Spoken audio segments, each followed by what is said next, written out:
Hi అండి. బయట వర్షం పడితే చల్లగా ఉంది కదా, వేడిగా బిర్యానీ తినాలనిపించింది. వెజిటేబుల్ బిర్యానీ చేస్తున్నాను. సింపుల్గా చేస్తాను అనమాట. ఏం మసాలాలు ఏమేను, కొంచెం పౌడర్ వేసి చేస్తా. బియ్యం కడిగి వాటర్ పోసుకున్న తర్వాత దీనిలో క్యాలీఫ్లవర్, దుంప, టమాటా, కొంచెం ఉప్పు, కొంచెం ఆయిల్ వేసాను.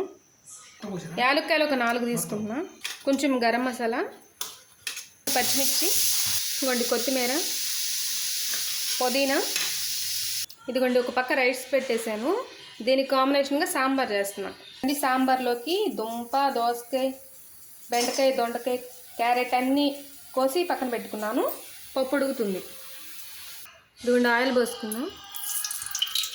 కొంచెం జీలకర్ర, ఏవైతే కట్ చేసి పెట్టుకున్నామో కూరగాయలు మొత్తం వేసేయాలి.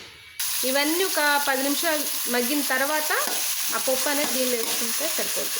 మనం ఏం కావాలి ఉప్పు కూడా వేసుకుంటే ముక్కలకు పట్టిద్ది. కొంచెం ఉప్పు, కొంచెం పసుపు, కొంచెం కరివేపాకు. ముక్క ఈ విధంగా ఉడికిన తర్వాత కారం వేసుకుందాం. ఈ పప్పు మెదుపుకుని దానిలో వాటర్ పోసి పెట్టుకోవాలి.